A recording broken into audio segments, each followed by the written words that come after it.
भरोसा रखो।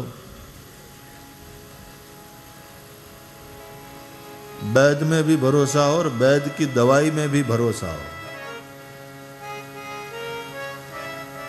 और फिर उस भरोसे के साथ नियम पूर्वक लेते रहोगे तो रोग मिटेगा। गुरु में भी भरोसा हो, और गुरु जो दे रहे हैं वह परमात्मा में, उस परमात्मा में भी भरोसा हो। बस दृढ़ विश्वास के साथ लेते रहोगे नाम उसका, भवरोग मिटेगा, सारी पीड़ा समाप्त हो जाएगी। तो हमारी चर्चा है, हम सबकी ये स्थिति है, ये सब हम अपनी ही बात कर रहे हैं, कथा बहाना है। हरी चर्चा निमित्त है, लेकिन हम कहीं न कहीं इस चर्चा में स्वयं को पाते हैं। लगता है ये मेरी चर्चा हो रही है, कहीं न कहीं कथा हमारे वैयक्तिक जीवन को स्पर्श करती, हमारी वैयक्तिक समस्याओं का समाधान देती। सामाजिक समस्याओं का समाधान भी इस कथा से प्राप्त होता है। तो भाई मेरे, मन सदा रस की खोज में रहता है। रस नाम परमात्मा का है, उस दृष्टि से मन सदा कृष्ण को खोज रहा है, भटक रहा है कृष्ण की खोज में।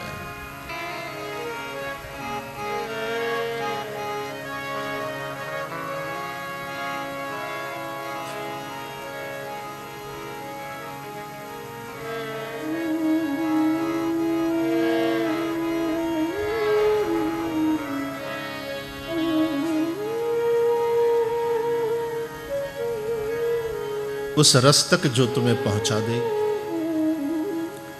तुम्हारे निरस जीवन को सरस बना दे, तुम्हें रसस्वरूप परमात्मा में जो स्थित कर दे, उसका नाम है कथा।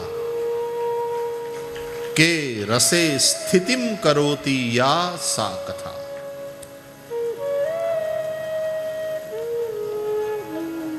इसलिए भगवान की कथा ही कथा, बाकी सब वृथा। जो संसार की सारी व्यथा को हरे, सो हरि की कथा।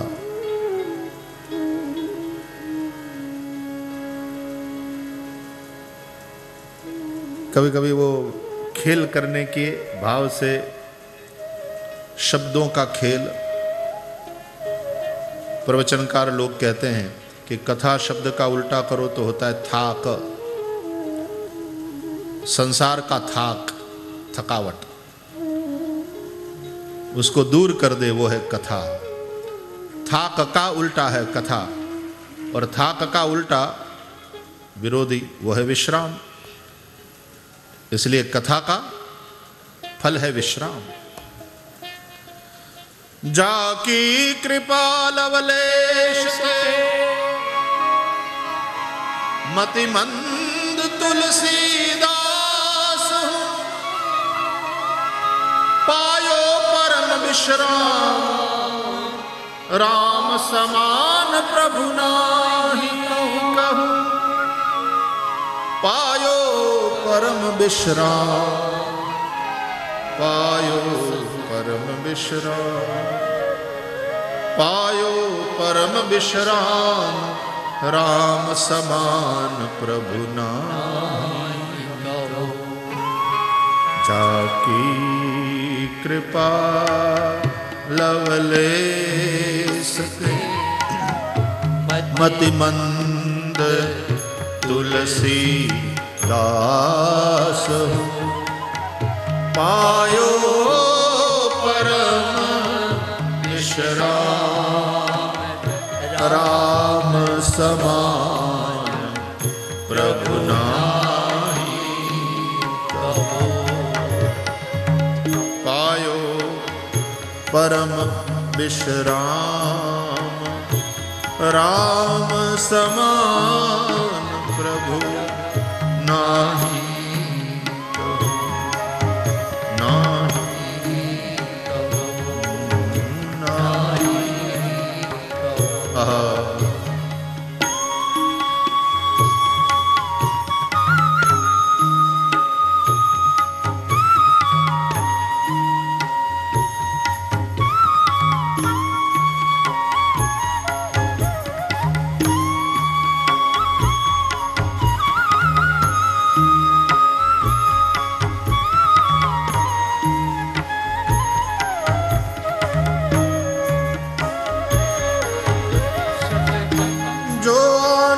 सिंधु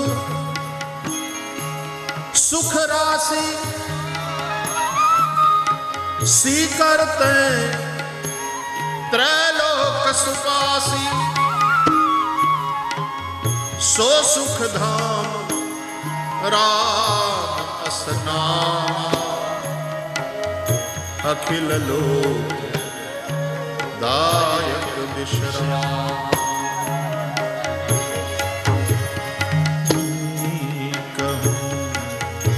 नाही कहो, जाकी कृपा लवलेश पे, मति मंद तुलसीदास हो, जाकी कृपा लवलेश पे,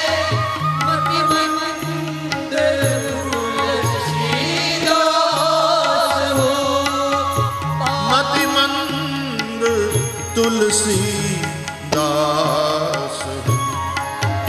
पायो परम विश्राम, राम समान प्रभु नाही।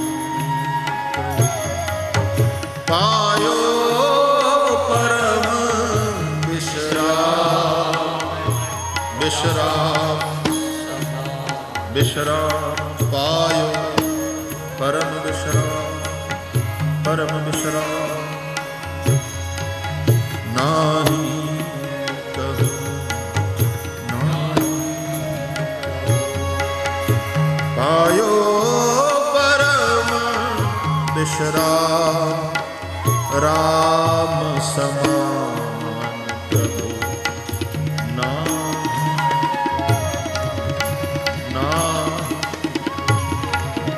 नाही कहो।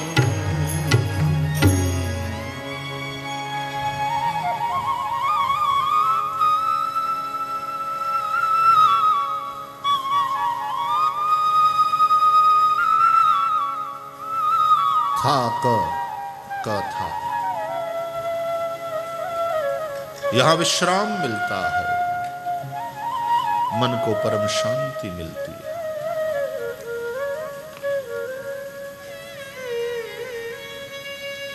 हमारे एक महापुरुष, देखो सन्यासी को भी विराग करा दे वो है कथा। ये घटी हुई घटना है।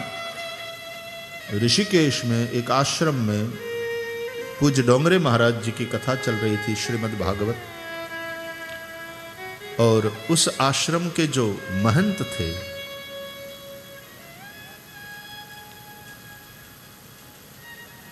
आयोजन उनका था और वे कथा में बैठे थे। प्राय नहीं तो आयोजक कथा में बैठ नहीं पाते, लेकिन वो महंत जी ऐसे निकले कि बोले बाकी सब आप लोग करो बच्चे, हम तो कथा सुनेंगे।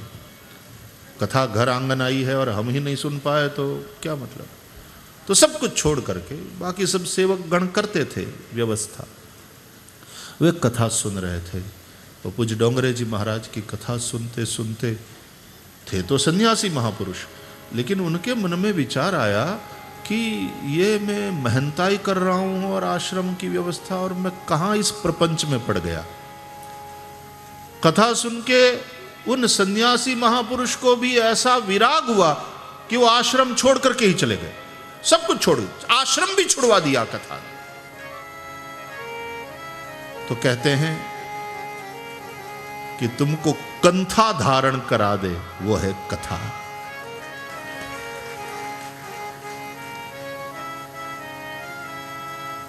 संसार की आसक्ति को छुड़ा दे, तुम्हारे भीतर वैराग्य को जगा दे,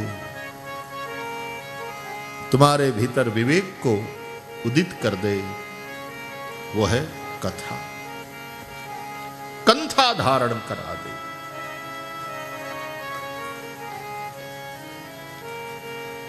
हमारे एक वृंदावनी संत कहते हैं कि पान खाओ, चबाओ, होंठ लाल लाल हो जाते हैं।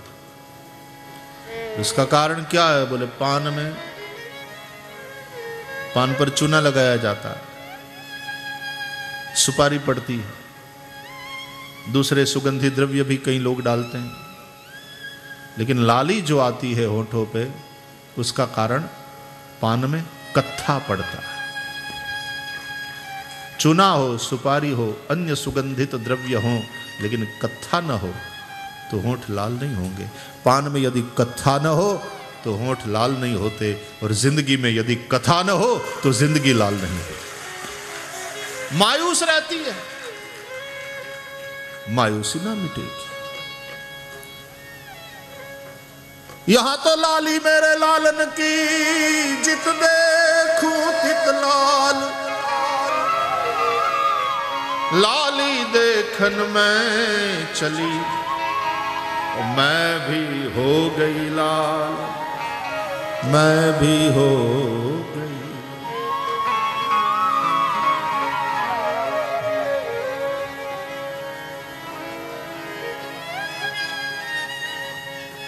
ऐसी प्रभु की दिव्य कथा।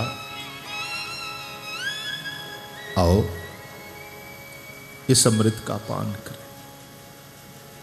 पराम्बा भगवती कनकेश्वरी की कृपा, भगवान महाकाल का अनुग्रह, देवताओं का अकारण करुणा वात्सल्य, पूर्वजों के आशीर्वाद, और आज शताब्दी महोत्सव के अवसर पर हमें ये अमृत पीने को मिल रहा है। निमित्त चाहे कोई भी बना लो, बस अमृत का भोजन। भगवान का एक नाम है अमृताशी। विष्णु सहस्त्र नाम का पाठ करो और भगवान के एक एक नाम पर थोड़ा चिंतन करो। अमृतांशः, अमृत वपुः, वे अमृताशी, अमृत ही जिनका भोजन। ए भैया ऐसा वैसा मत खाओ। आजकल तो लोग बाजरे की रोटी और गेहूं की रोटी छोड़ करके जंक फूड पे उतर, बच्चों को बड़ा आकर्षण रहता है उन सब चीजों का। शरीर के लिए बड़े खतरनाक सारे पदार्थ हैं, लेकिन आकर्षण रहता है। तो भैया ऐसा वैसा मत खाओ, अमृत का भोजन करो, अमृत खाओ। यहां अमृत परोसा जा रहा है। ये भजन भी भोजन है, और बाद में भोजन भी करो तो भजन की तरह करो कि भीतर वैश्वानर अग्नि के रूप में परमात्मा बैठा है मेरे उदर में। उस अग्नि में मैं आहुति दे रहा हूं। प्राणाय स्वाहा, अपानाय स्वाहा, व्यानाय स्वाहा, उदानाय स्वाहा, समानाय स्वाहा।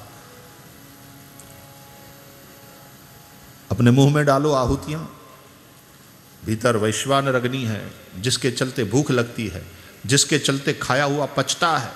वह अग्नि परमात्मा का रूप है। अहम वैश्वानरो भूत्वा प्राणिनाम देहमाश्रितः प्राणापान समायुक्तः पचामि अन्नम चतुर्विधम। भोजन करो तो भजन के भाव से, यज्ञ भाव से। और यहां भजन कर रहे हो तो समझ लो तुम भोजन कर रहे हो, अमृत का भोजन कर रहे हो। अमृताशी बनो। बहुत पी लिया जहर, आंखों से पिया, कान से पिया, मुंह से पिया, नासिका से भी वो जहर पी रहे हो, प्रदूषण। जहर पीते पीते जहर हो जाओ। महर हुई है ऊपर वाले की, अवसर मिला है, अमृत पियो। तुम हो अमृत की संतान, अमृत पियो। अमृतस्य पुत्राः कह करके हमें संबोधित किया गया। अमृत पान कर।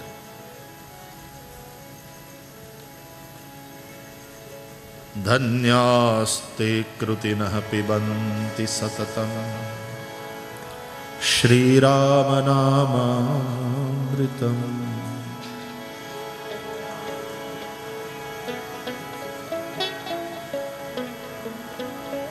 धन्यास्ते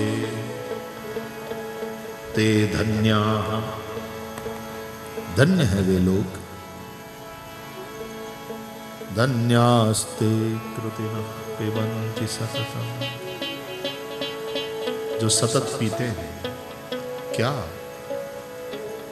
श्रीराम नामामृतम्। श्रीराम नामामृतम्।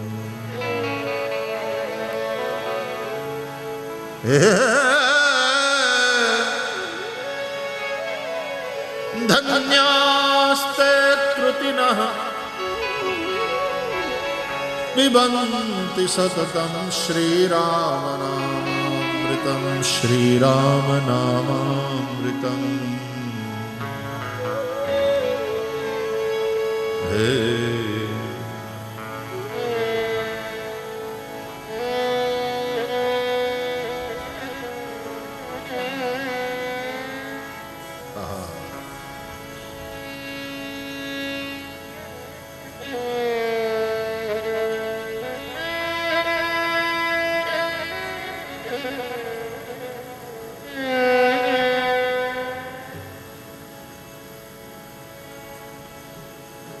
निगमकल्पतरोर्गलितं फलम् शुकमुखादमृतद्रवसंयुतं पिबत भागवतं रसमालयम्। मुहुरहो रसिका भुवि भावुका पिबत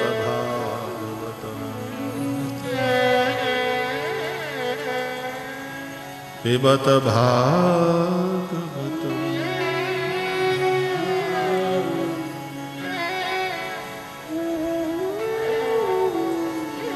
जिह्वे पिबस्वामृतमेतदेव। वक्ता जिह्वा से पी रहा, श्रोता कान से पी रहे हैं हम अमृत।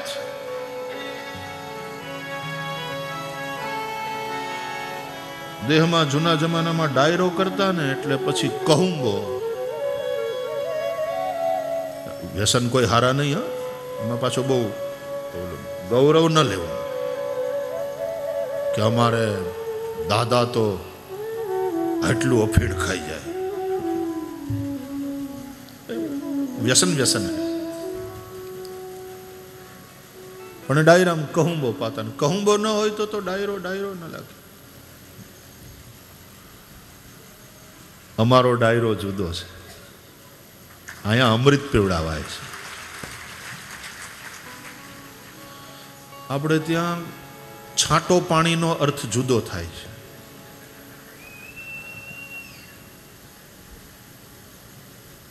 છાંટો પાણી લેવડાવ્યા,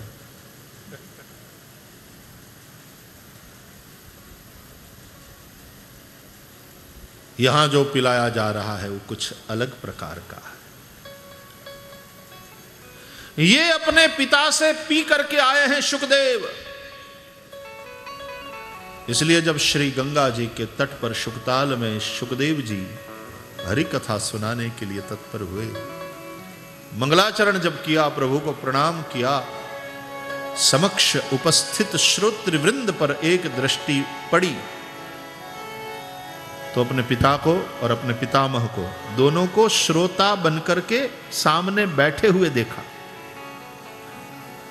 बेटे के मुंह से बाप कथा सुनने के लिए नीचे पालथी लगाकर बैठा, दादा बैठे, व्यास भी हैं, पराशर भी है। तो शुकदेव जी ने वंदन कर लिया व्यासपीठ से।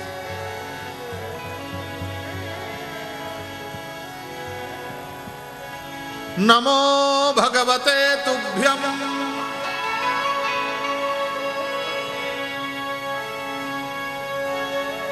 व्यासायामित तेजसे पपुर्ज्ञानमयं सौम्यायन मुखाम्बुरुहासवम् नमो भगवते तुभ्यम्। अमित तेज वाले भगवान वेद व्यास को नमस्कार करता हूं, जिन्होंने यह आसव मुझे पिलाया। आसव किसको कहते हैं? बोलियो छांटो पानी जुदू, नशो तो आनो ही है।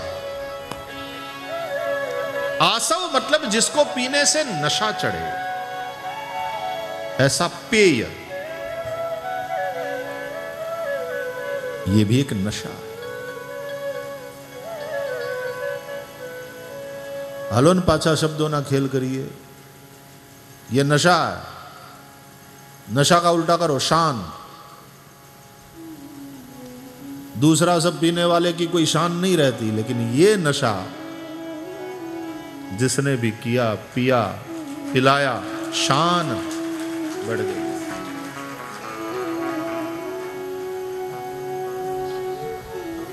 दूसरे नशे ऐसे हैं कि बाप पिता है तो बेटे को कहेगा कि बेटे दूर रहना बड़ी बुरी चीज है,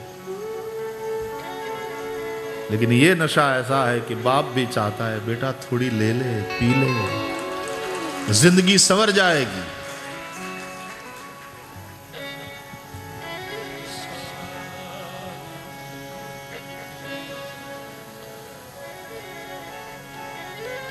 तो धन्यास्ते कृतिनः पिबन्ति सततम श्री राम नामामृत। तो अमृताशी बनना है, अमृत भोजी बनो,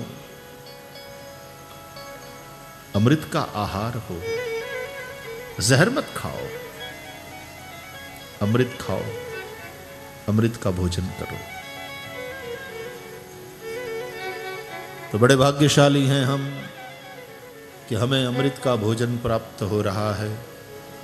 आइए भगवान वेद व्यास जी की लेखनी से भागवती यात्रा करते हुए प्रभु को प्रणाम करें।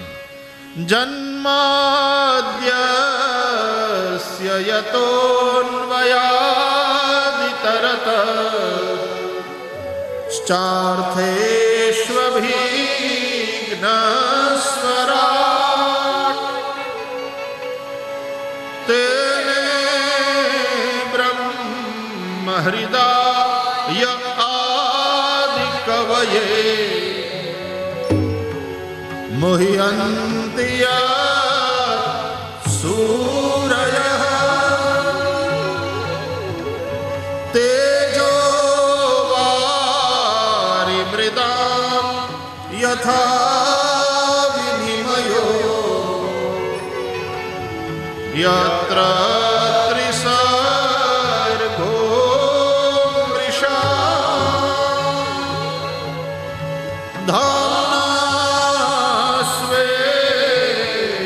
सदा निरस्तकुहकम्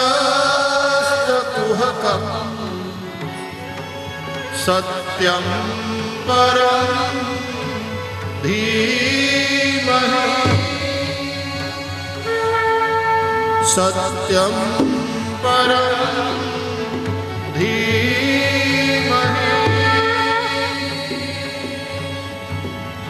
सत्यं परं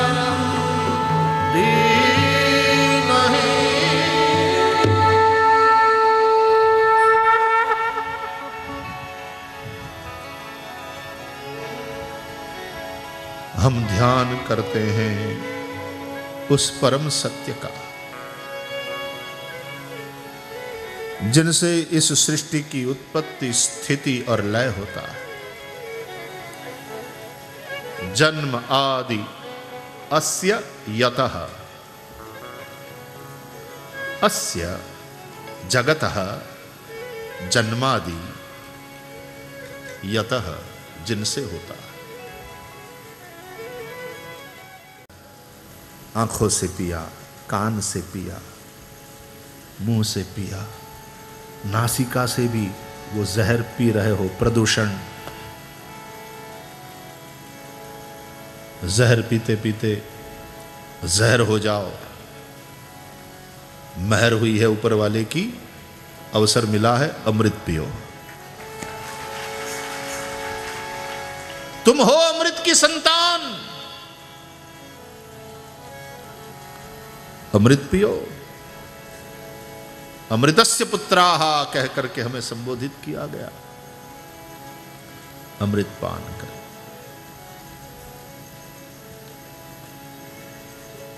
धन्यास्ते कृतिनः पिबन्ति सततं श्रीराम नामामृतम्।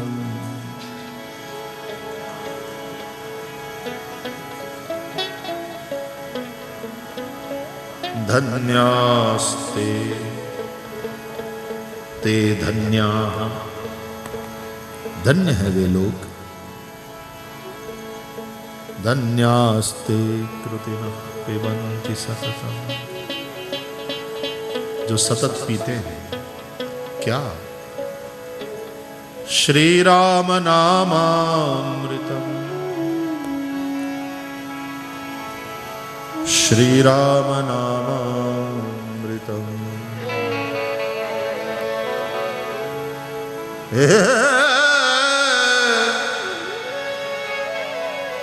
धन्यास्ते कृतिनः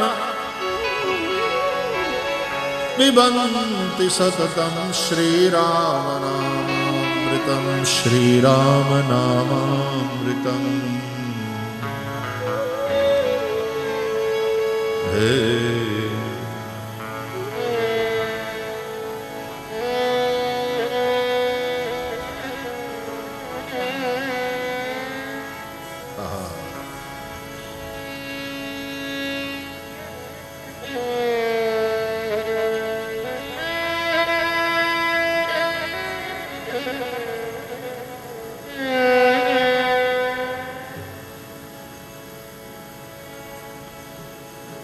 निगमकल्पतरोर्गलितं फलम् शुकमुखादमृतद्रवसंयुतं पिबत भागवतं रसमालयम्। मुहुरहो रसिका भुवि भावुका पिबत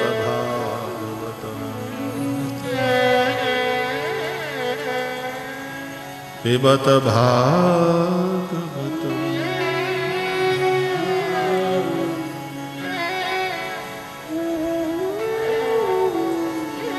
जिह्वे पिबस्वामृतमेतदेव, वक्ता जिह्वा से पी रहा, श्रोता कान से पी रहे हैं हम अमृत।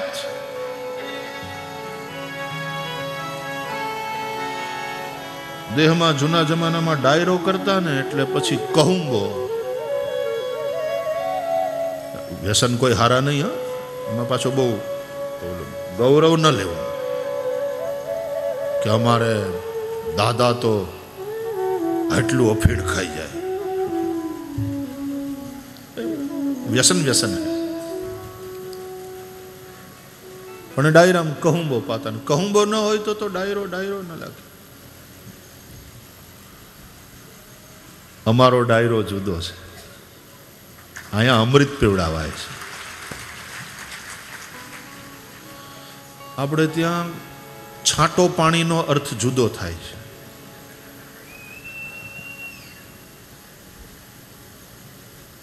छाटो पानी लेवड़ाया,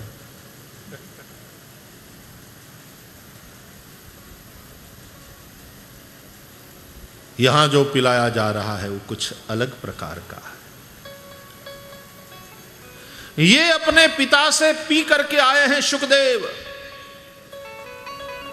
इसलिए जब श्री गंगा जी के तट पर शुकताल में शुकदेव जी हरि कथा सुनाने के लिए तत्पर हुए, मंगलाचरण जब किया, प्रभु को प्रणाम किया, समक्ष उपस्थित श्रोतृवृंद पर एक दृष्टि पड़ी तो अपने पिता को और अपने पितामह को, दोनों को श्रोता बनकर के सामने बैठे हुए देखा। बेटे के मुंह से बाप कथा सुनने के लिए नीचे पालथी लगाकर बैठा, दादा बैठे, व्यास भी हैं, पराशर भी है। तो शुकदेव जी ने वंदन कर लिया व्यासपीठ से।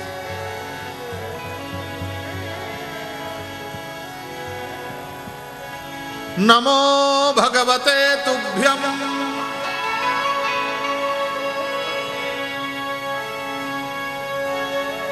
व्यासायामित तेजसे पपुर्ज्ञानमयं सौम्यायन मुखाम्बुरुहासवम्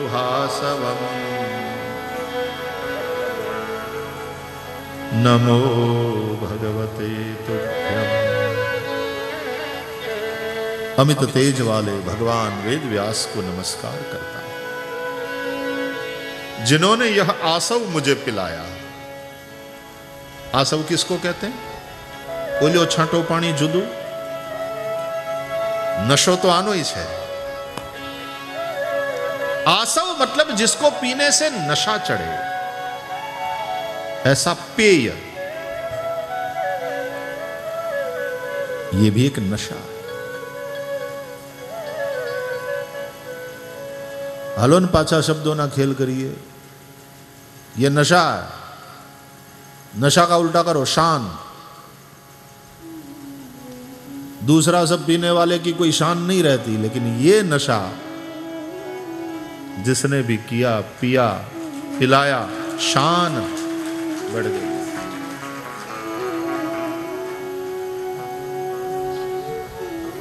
दूसरे नशे ऐसे हैं कि बाप पिता है तो बेटे को कहेगा कि बेटे दूर रहना बड़ी बुरी चीज है, लेकिन ये नशा ऐसा है कि बाप भी चाहता है बेटा थोड़ी ले ले, पी ले, जिंदगी संवर जाएगी।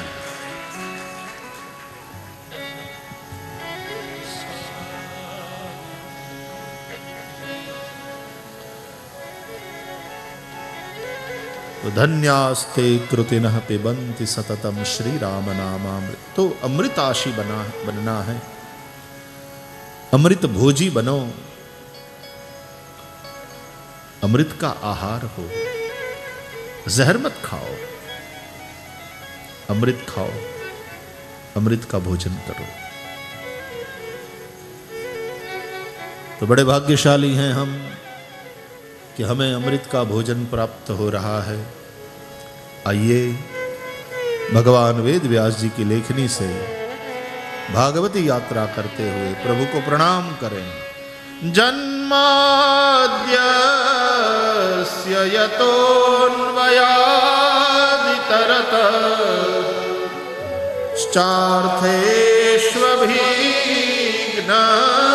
यतोऽन्वयादितरतश्चार्थेष्वभिघ्नस्वराट्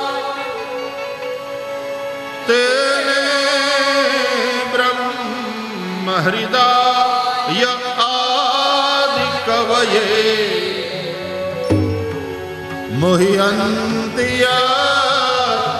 सूरयः तेजो वारिमृदां यथा विनिमयो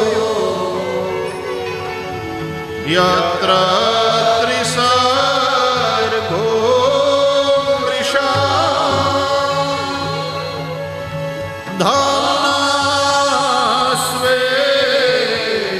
सदा निरस्तकुहकम् सत्यं परं धीमहि सत्यं परं धीमहि सत्यं परं धीमहि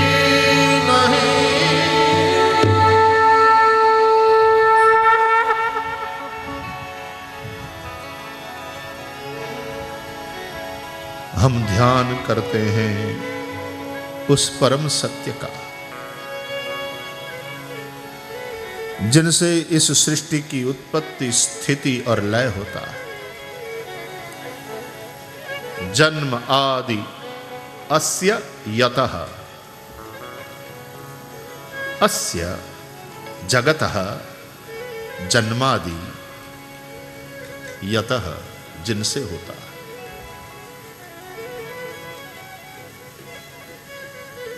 ब्रह्म सूत्र का ये द्वितीय सूत्र है। अथातो ब्रह्म जिज्ञासा, ये पहला सूत्र है। जन्माद्यस्य यतः, ये दूसरा सूत्र है। सूत्र में और मंत्र में फर्क है।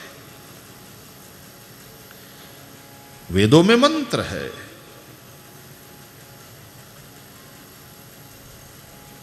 उसी मंत्र से ये सूत्र व्यास जी ने बनाए हैं। अच्छा, वेद अपौरुषेय है,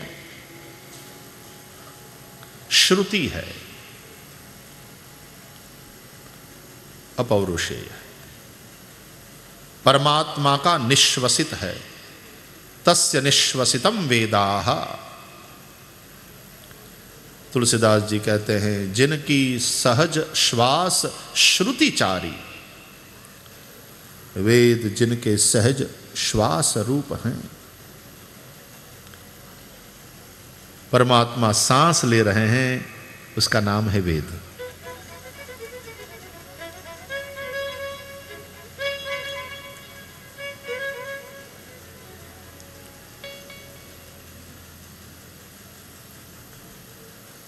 तो मंत्र कहता है, यतो वा इमानि भूतानि जायन्ते येन जातानि जीवन्ति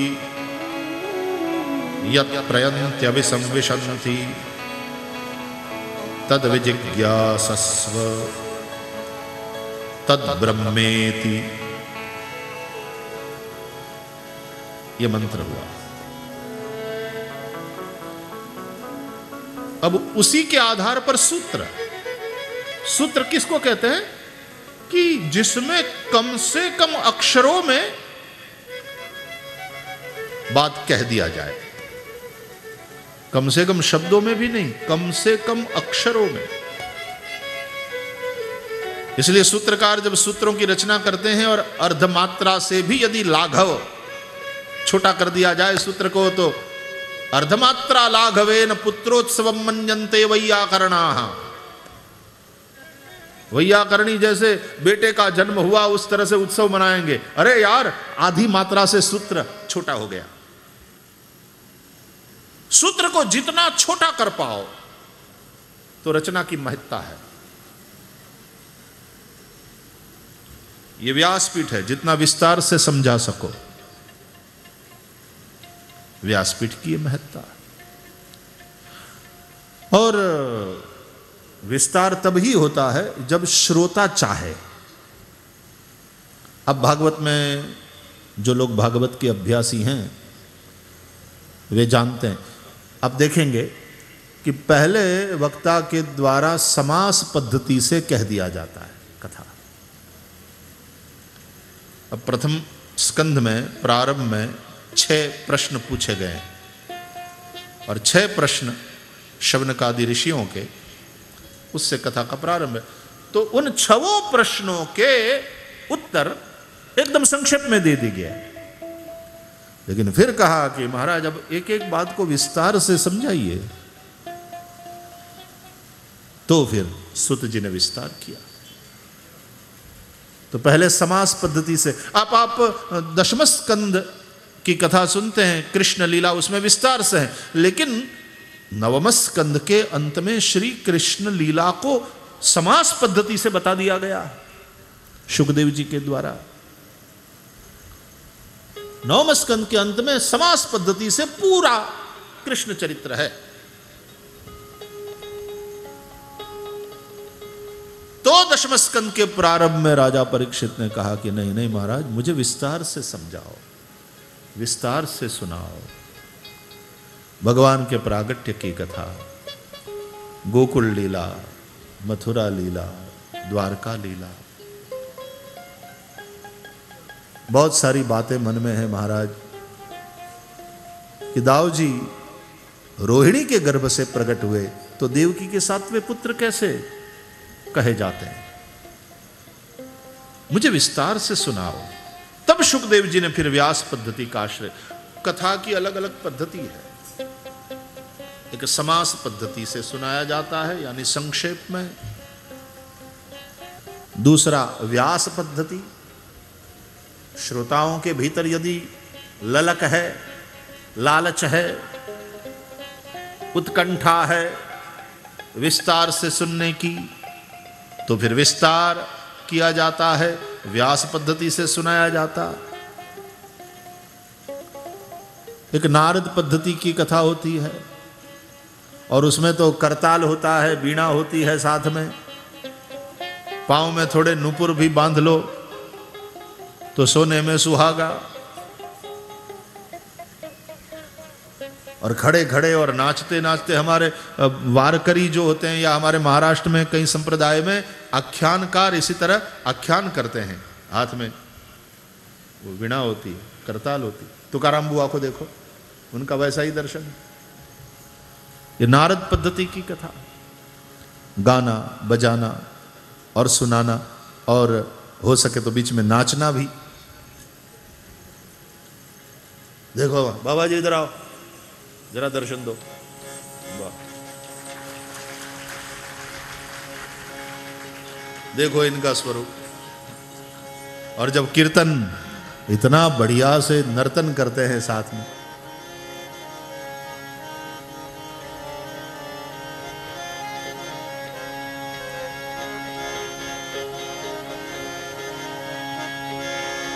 गोपाला गोपाला देवकी नंदन गोपाला,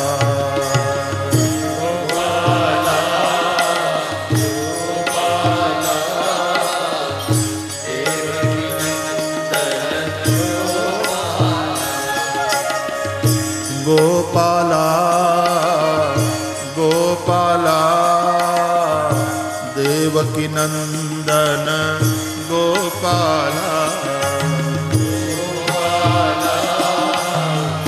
गोपाला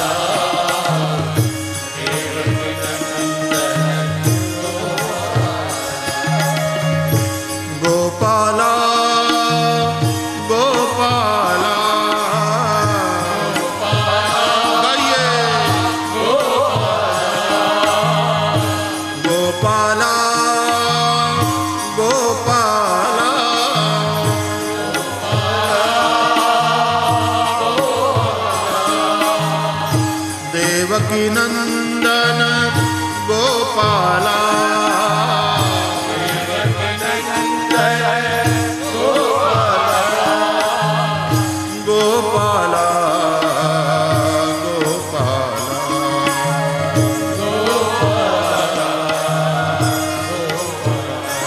हे देवकी नंदन गोपाला,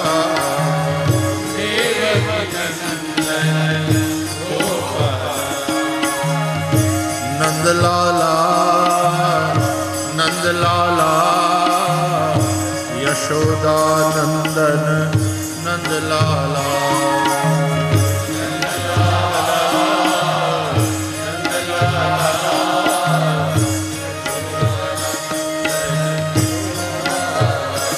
ओ नंदलाला नंदलाला यशोदा नंदन नंदलाला, नंदलाला यशोदा नंदन नंदलाला, गोपाला गोपाला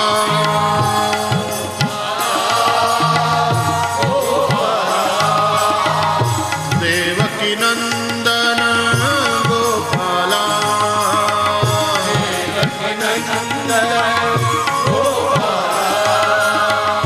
गोपाला गोपाला